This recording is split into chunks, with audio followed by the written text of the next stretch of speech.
Clyde opened his eyes and opened his bedroom door with a yawn, rubbing one eye underneath his glasses with the other pressed along the wall as he shuffled towards the kitchen. Blinking out of his left eye, the boy gave a content sigh while it never rested well night, although it didn't evolve him to leave him a bit befuddled. It wasn't his usual fantasy like having a nice day with Lori, which, if he had to be honest with himself, stopped occurring ever since Lincoln revealed what happened with his sisters. Instead, the girl in his dreams, Clyde couldn't remember her name too well. Or he knew it had to be someone from their grade, but he couldn't place her name. Maybe it was Haiku? After all, they still chatted from time to time ever since they met each other at the dance. Or maybe it was that one girl that came up to him before running off, as seems as if she couldn't say anything. Not that Clyde didn't think that she wasn't cute, but he certainly knew anything about her. Maybe I can ask Link? Clyde paused mid-thought as he noticed the guest room's door was cracked open. Raising a brow, the nerdy child peeked inside to find the bed sheets having been strewn on top of the mattress.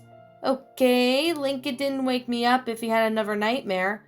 Clyde walked in to check the closet, finding nothing but hung clothes and shoes neatly paired on the floor. And he's not hiding in the closet again. A faint sound of applause reached Clyde's ears, making him glance back into the hallway. Continuing down the hall, Clyde came to the living room and spotted the rerun of Desert Storm on TV. He was about to voice his confusion before spotting Lincoln snoring on the couch. The remote was slightly grasped in his hands as a trail of drool left his mouth. Sure, I'll have another piece, Lincoln muttered in his sleep. Clyde had to resist the urge to chuckle. Well, at least he isn't having one of those dreams. Looking at the clock, the nearsighted boy knew he had to deal with the displeasure of pulling Lincoln out of his food dream. Clyde shuffled over to the couch and started tapping the boy's shoulder.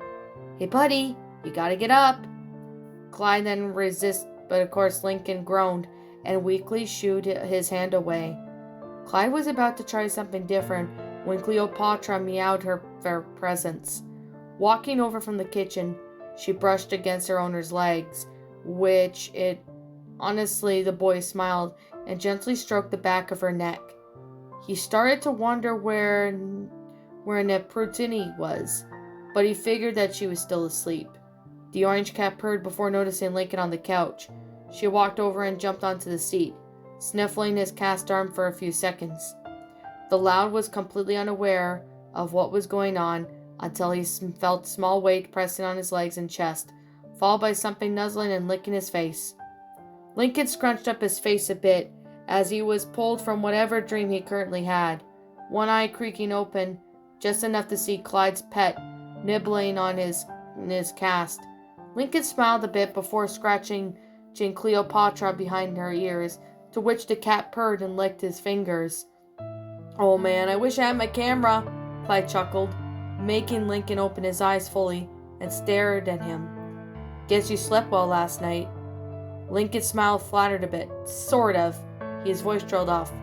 While I was eating chocolate with Ronnie, the boy slapped his hand over his mouth before he finished that sentence, a red hue forming across his face.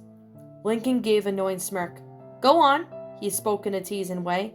Anyway, I had a whole different dream earlier, Lincoln replied as he sat up straight. It was so real it was kind of scary. Clyde's mouth started to grow into a frown. What happened? Was it as bad as the others? Lincoln shook his head. Well, not really.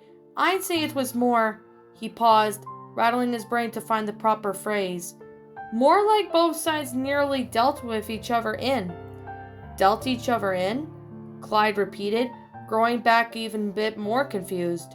As he recalled the last few dreams Lincoln told him about, Clyde's eyes almost popped out of their lenses and get a gasp and escape from him. You actually fought back? Lincoln nodded. It didn't end well. He noticed the time and got up, heading back to his room. Clyde followed, eager to get more answers. So how'd it go? Oh, you didn't wake us up in the middle of the night if it wasn't that bad. That's because I'm still confused about it myself. Lincoln pushed the door open, making a beeline for the closet. I'll tell you more on our way to school. He then reached down and pulled out one of his orange polos. Just a heads up, Bunny, it's going to be a long story to get through. Oh, Clyde waved his hand dismissively. It can't be that long, right? Oh boy, how wrong he was. Lincoln took his time going to school to over every detail of his ace-savvy dream, to the point where Clyde wondered if he was telling a whole different story altogether. Ever since the two left the McBride's house, Lincoln just talked and talked all the way from start to finish. He didn't even bother stopping during their 2-period classes, nearly getting them in trouble for being disruptive. If anything, Clyde would say that their teacher was being a bit hypocritical because, being the true friend he was, Clyde hugged on to every word as Lincoln spoke the truth about the complex scenario in his brain painted for him. However, it was still long enough to where Clyde had to take notes, just to keep himself on track. The rest of their friends had gone on the action to once lunchtime rolled in. Winding up the state of shock was that Clyde continued in the note-taking. Part of this was due to being unaware of Lincoln making a heroic personas, or just about anyone. So the speculated boy just wanted to list everything he could task it on later. And then Lincoln stopped himself for a moment, wiping a couple tears from his eyes as he just finished recalling the savage beatdown Strong Suit gave Ace.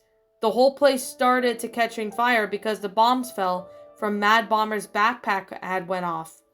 Hold on, Zach cut in, tilting his head from the sight in confusion. How did I end up liking explosions again? Shh, Rusty frowned at the shorter redhead. Let him finish, man.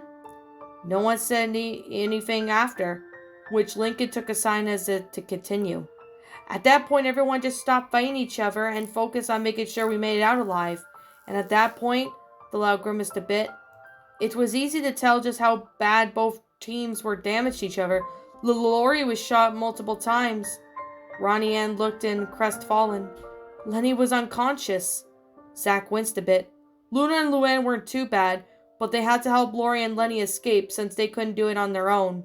Lucy was partially deaf, and I think thanks to Luna, Lola took a nasty bullet to the shoulder and her crown was destroyed. Lincoln drew in a breath through his nose. Lana was okay too, and Lisa was mostly okay. He then glanced at all of his friends. But you guys weren't any better. How so? Liam asked, sipping a drink from his soda can.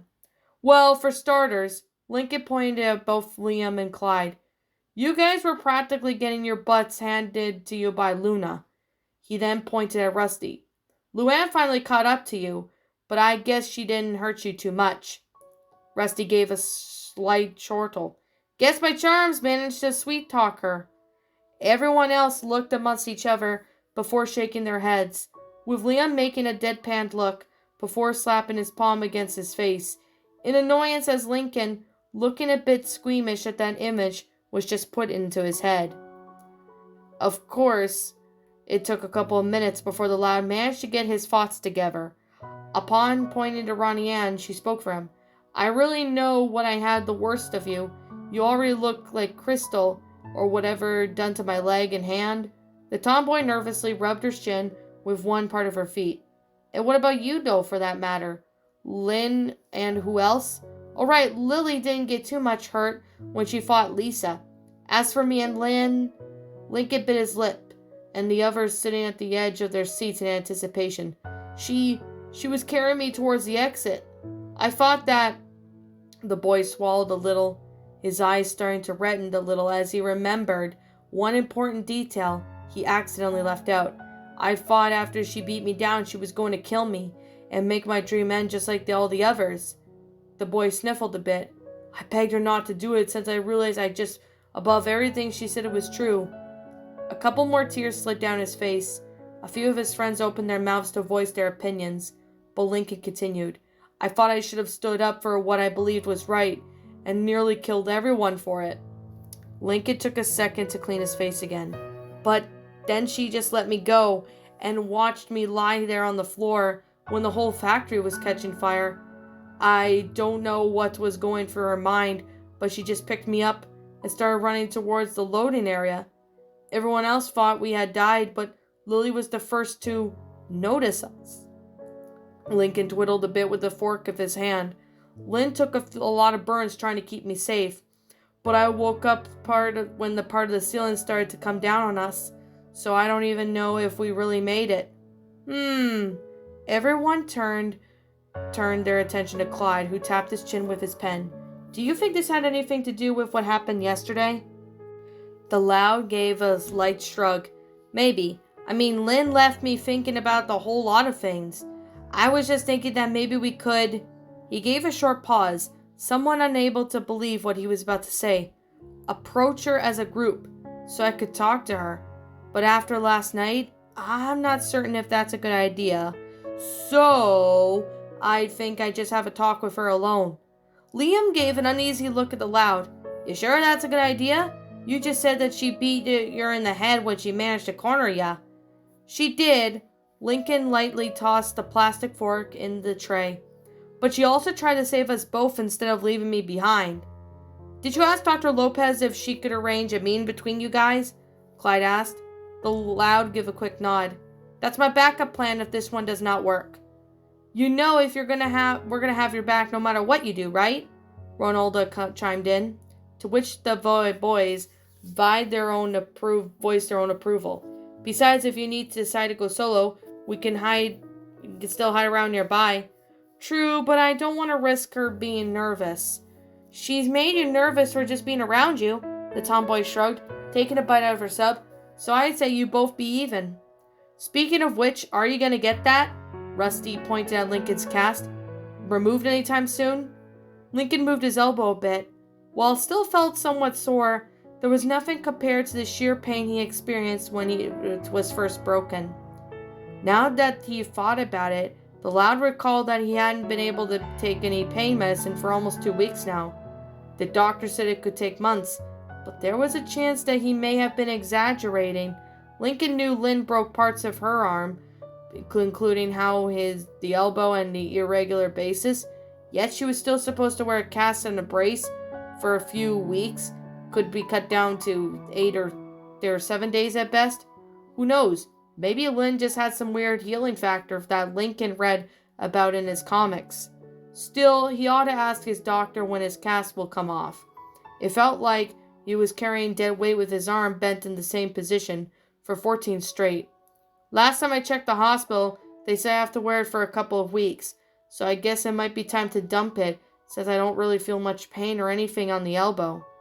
Now remember, Lincoln, just because the cast is off, that doesn't mean your arm is fully healed.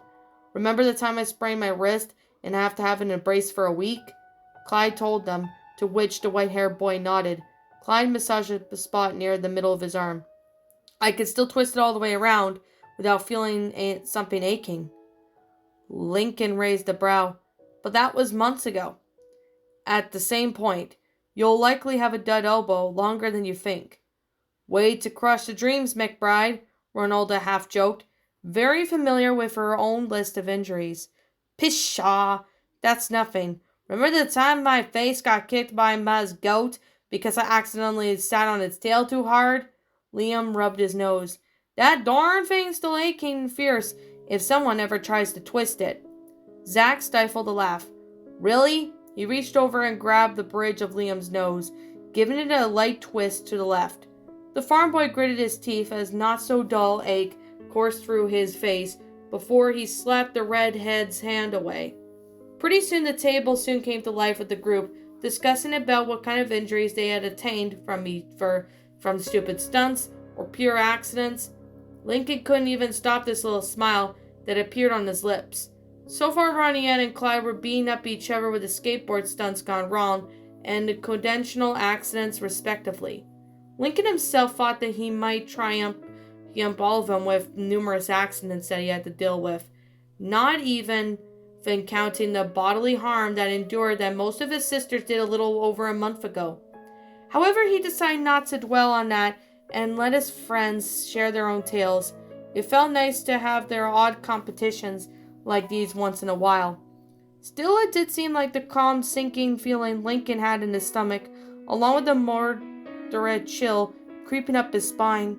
The Loud had a good grasp of Lynn's Tuesday schedule, and short amount of free time she had would be approaching soon. Almost an hour later, one certain brunette of the Affinity of Sports exited the doors out of the gym with a bag slung over her shoulder. Today, Lynn wore a simple black t-shirt with white shorts and her hair flowing down onto her upper back when it wasn't its usual ponytail. She had been in a rush due to waking up late that she simply decided to brush it till it looked decent. A few drops of sweat covered Lynn's forehead as she was evenly out with her breaths. Taking one long frustrated sigh, she trudged through the playground.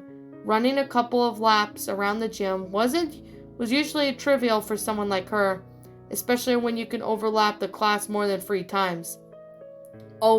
However, Lynn hated to admit it to herself, she had just been out of shape for the past few weeks, although she quit participating in sports ever since Lincoln was first admitted to the hospital. The athlete still finds jogging as a way to de-stress and mentally monologue about her family's problems. It often made her feel slow and steady to walk, wasn't reminiscing about the fun times Lynn used to have fun with her brother, until Lynn smacked her face with the road sign or the telephone pole. Unfortunately, Lynn never had that much of a chance to do her usual runs, as of late due to schoolwork being a little bit more tenuous and working with her sisters on regaining Lincoln's trust. "Man, I was slow as heck today," the teen groaned, guiding herself to some past playmates playing tetherball. "I wouldn't be mulling around in the middle of the class, especially those weird stares they keep giving me." Spotting an empty bench, Lynn just dropped her bag on the seat before plopping herself right next to it. Giving another sigh, "At least I'm not being called She-Hulk anymore."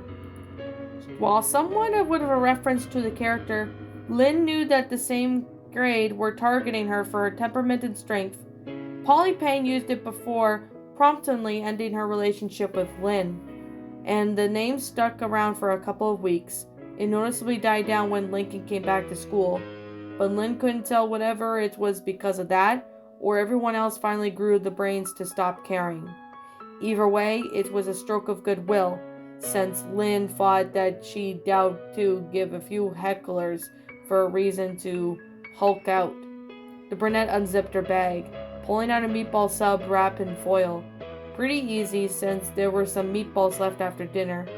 All she needed was some stuffed bread and instant lunch. She undid the wrapping a bit into her sandwich, and taking a moment to savor the taste and the chance to temporarily ignore the world she was in, Lynn huffed a little, feeling content as the first chunk sat in her gut before taking another bite. She was completely unaware that she was being watched from afar by a snow-haired child trying to keep his nerves in check. Lincoln rubbed his arm a little as he continued to stare at his sister from a spot on the side. His legs shook every few seconds, like they give away at every moment. Being sync with his shaky breaths, the boy flinched a bit as he whipped his head to the side, watching it vibrate strongly as another student had their few seconds of enjoyment. He wasn't by himself either. Rusty had only landed good leaning against the underside, a bored expression on his face, while Zach drew some lettering in the wooden chips along with the ground with a stick. Unfortunately, there were only 2 guys who were able to help the Loud, as Ronnie Ann was busy taking the test and Liam and Clyde were in the middle of the project.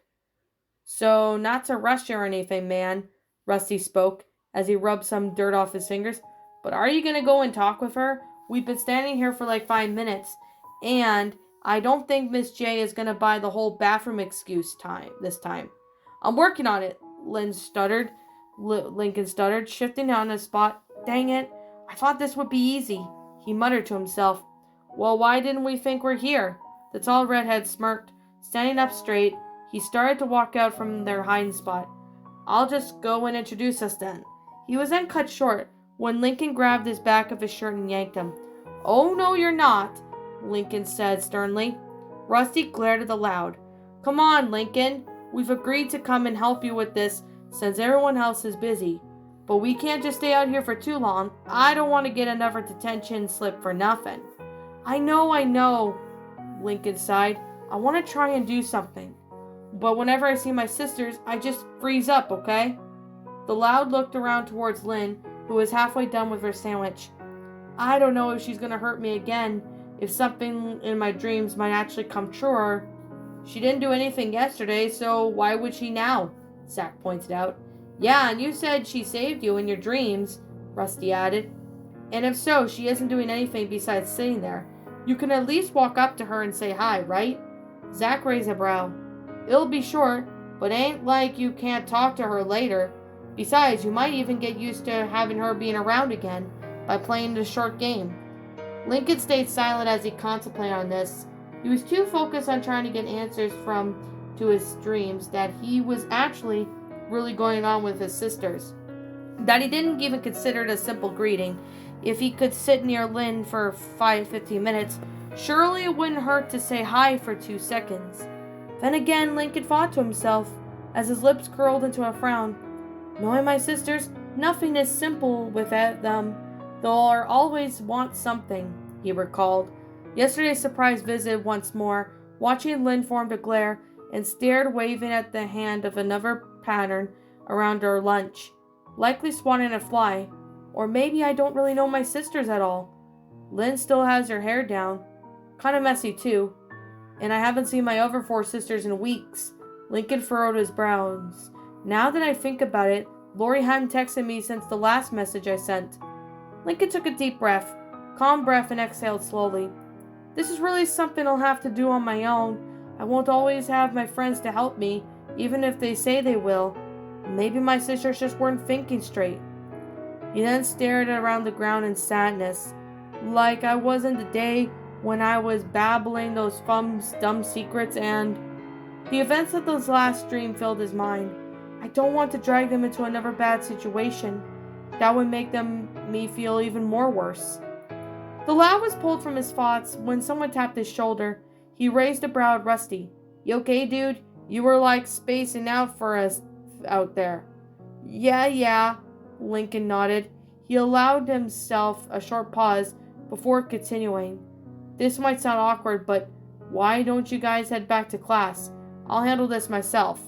The boy had spoke in a firm tone, jerking his thumb in his sister's direction. Both redheads glanced at each other before giving Lincoln a quizzical look. You sure? 'Cause you wouldn't want to march over there with us being here. Don't worry about it. Lincoln tried to put them at ease, though his confidence was beginning to falter. I have to do this. If I don't, I won't know anything. Rusty and Zach didn't even look too convinced, but they didn't want to ruin this for Lincoln if he was trying to stay strong on his own.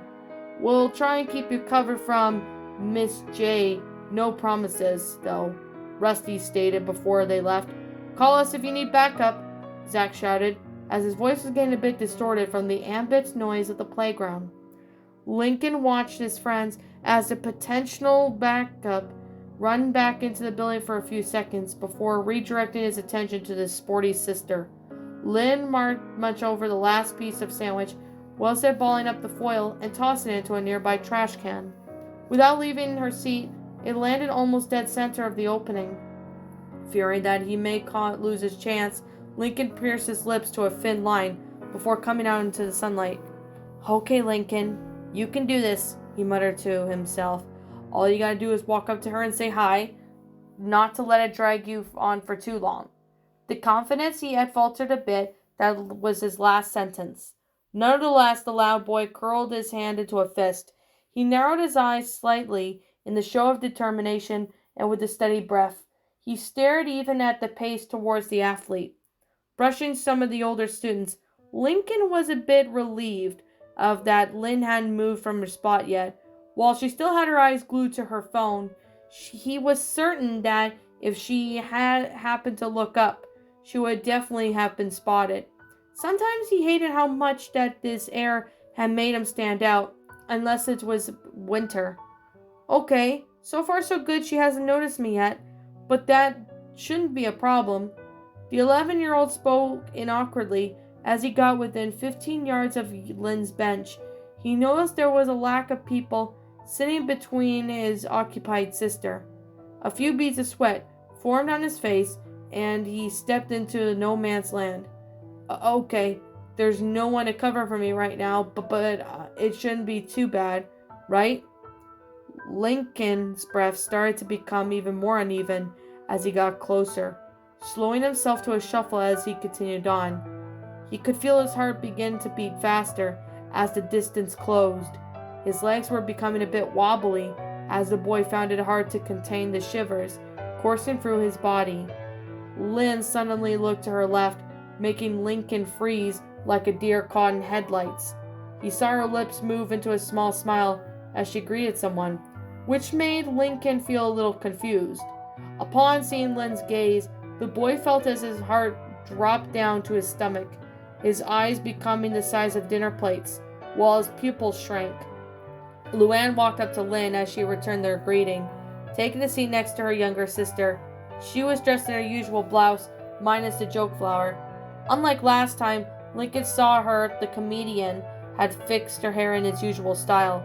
They started chatting with each other completely, but of course, obvious to the fact that their brother was within walking distance. Well, why is Luann here? She looks so happy right now, but what about that meeting last week?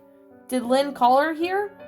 Lincoln looked between two of his sisters, confusion quite evident on his face. He bit his lip as he suddenly wished that he hadn't sent his friends away. What if Lynn knew I was coming out here, but she wouldn't have known unless... Lincoln let a gasp escape him. What if this is all a trap? Lynn was probably stalking me this whole time. The boy whirled his head around frantically to spot any of his other sisters, his rapid breathing become even more uneven by the second. None of his other siblings were in sight, and Lincoln was sure he'd be able to spot them easy, since they were terrible at picking hind spots. Or they could be waiting for him to get closer to Lynn and Luann before springing into their trap. Without a word, Lincoln immediately backpedaled towards the crowd of students, feeling like a total idiot for sending his friends away when they had a perfect opportunity to help him. Lynn felt a chill run down her spine before looking out on the playground. Luann raised a brow at her sister's son Jolt. You okay? Lynn gave an uneasy stare at the crowd of students, going on their way with doing whatever they liked. Do you ever get that feeling you're being watched? Lincoln stood behind him in case if his sisters took notice. Upon seeing that Lynn was staring in his direction, Lincoln's blood ran cold before he broke into a full sprint. He nearly bumped into a few other students, gaining the area of the older middle schoolers before the boy finally reached the safety of one of the school entrances. Lincoln didn't stop as soon as he got through the doors, continuing to run through the halls and taking some turns of the school he wasn't too familiar with as a precaution in case if he was being followed. With his lungs burning for air, the boy's pace slowed to a crawl before panting on the wall for support. Lincoln then gave exhaust pants as he felt his ears ring a bit from his heart beating rapidly. The beat slowly died down upon recognizing the body was no longer in motion. The 11-year-old gave a wary eye at his surroundings before finally letting himself go to the floor. He brought his knees to his chest, rocking a little on the spot as a sense of dread kept following him. I'm such an idiot. Why couldn't I have just handled this by myself? Lincoln chided himself in the broken voice. I could have used my friend's help, but I turned them down. Then I ended up blowing it on my own, just like my dreams. Stray tears of anger and frustration poured down his cheeks along with light sniffles coming from his nose. The solid buzz went off of Lincoln's pocket, temporarily pulling out from his self-deprecation. Fishing out his phone with his shaky hand, Lincoln pressed the power button to see if there was a text from Clyde. Dude, where are you? Miss Johnson is about to send a hall monitor. Lincoln glanced at the floor for a bit before closing the message out. He went to his contacts to find a certain number. Hastily scrolling down and dialing it, Lincoln put the phone to his ear and the dial tone began to ring. Dr. Lopez, how can I help you? Came a woman's calm, businesslike voice. Miss Lopez? Lincoln replied, doing his best to keep his own voice sound clear. Lincoln? Miranda answered, dropping the professionalism and concern. What's wrong? The boy paused for a moment to clear his eyes. I need help. If you were the random person who told Lynn she'd be the first person to talk to, her brother on a one-on-one meeting, she most likely gave you a scowl for telling you to go screw yourself. There was no way Lincoln could purposely arrange something like that on his own, and the Loud sisters already had their next plan set in motion on getting Lincoln to at least to be less fearful of their presence. Luann's job was to approach Lincoln in a manner that would spook him or try to start up some small talk. And there was some concerns about how her overall height would intimidate him, while unknowingly making Lynn self-conscious about her own. But the girls hoped that the friendly vibe she would give would keep her brother calm. However, that vibe was a bit debatable if you knew Luann's habit of pulling extreme pranks, especially on when April Fool's was around. Everyone in the house made a mental note not to bring up the certain holiday, as the comedian was still buckled under the guilt that she had to torment for causing pain to everyone. However, Luann knew that she would have to steel her nerves when it comes to Lincoln. Last April Fool's Day was something that she would do be fresh in the mind, especially after she outright admitted she made him go through the hell and expected Ronnie Ann to finish the job when she came over. And when she was the one who invited Ronnie Ann over that day before everything took place. Talk about overkill.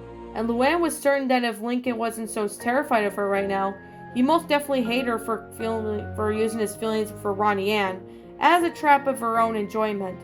Because of that, the main objective on her to-do list was to apologize for her actions on that day.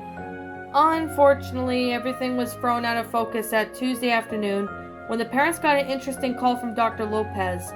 Rita nearly dropped the phone, not just because the psychologist told everything that Lincoln was going to have another session on Saturday, but it was due to the fact that he wanted Lynn to be there.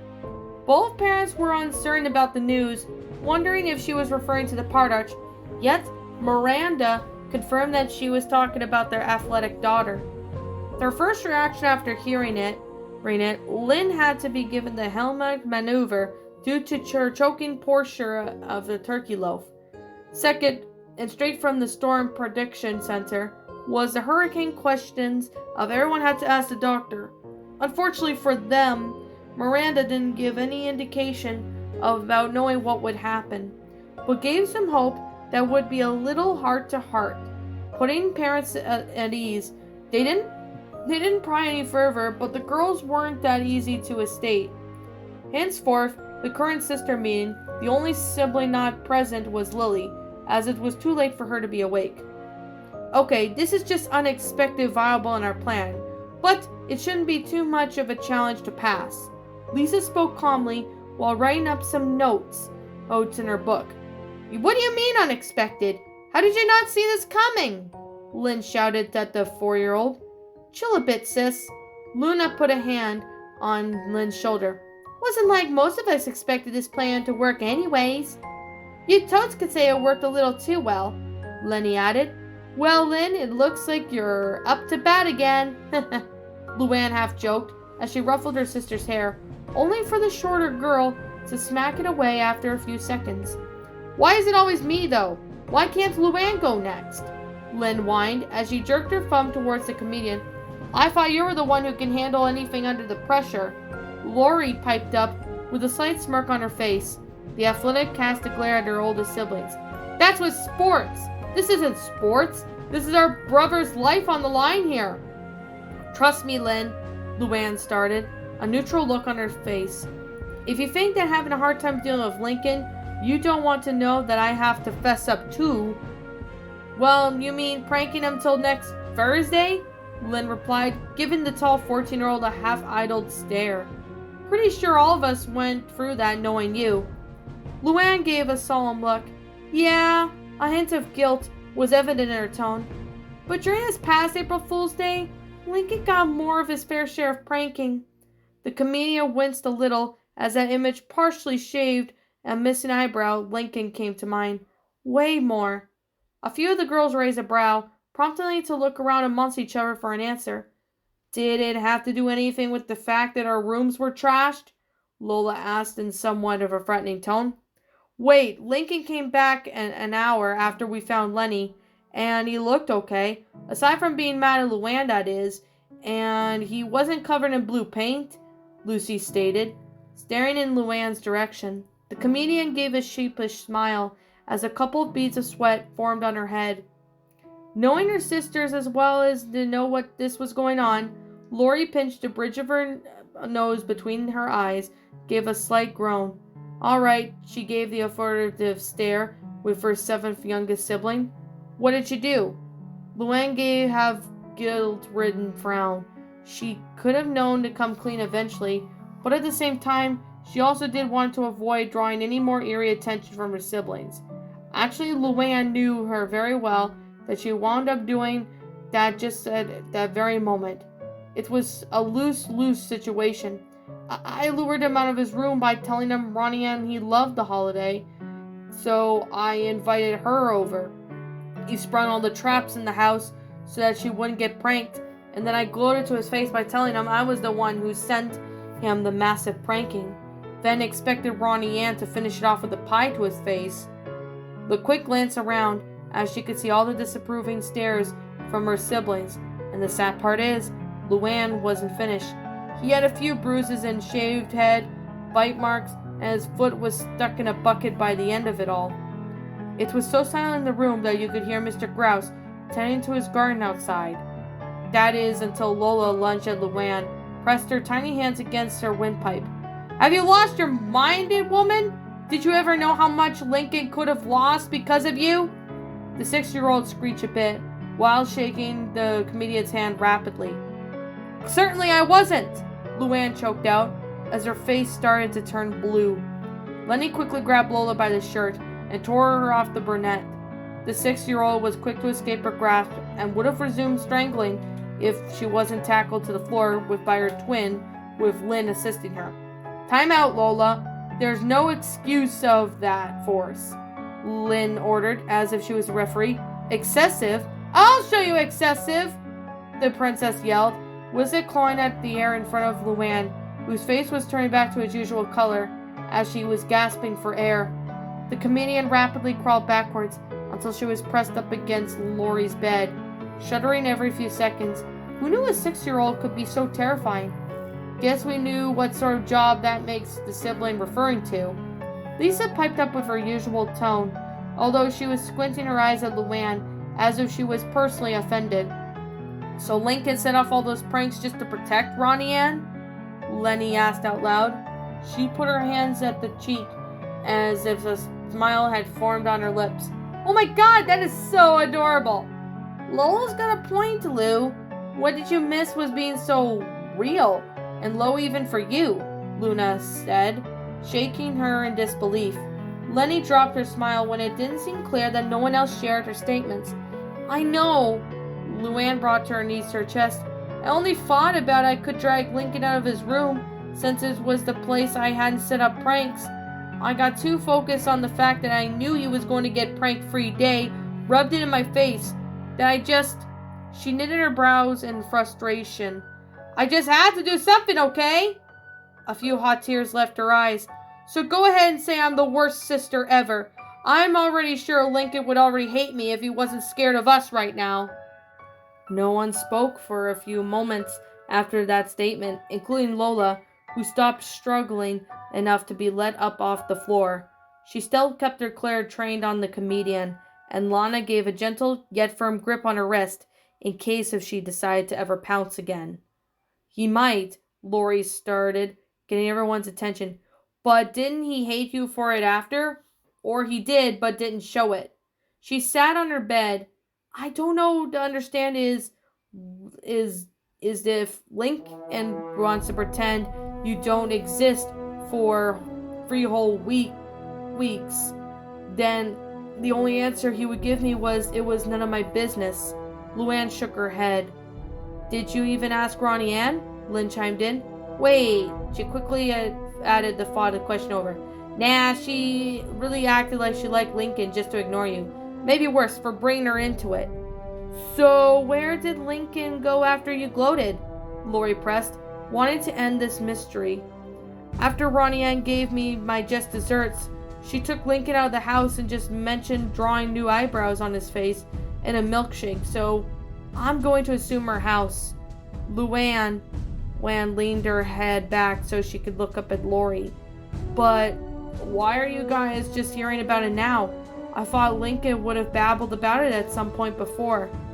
He didn't, Lori stated, keeping a neutral face, though her lips curled into a frown, and we didn't think to ask of how he got away scot-free.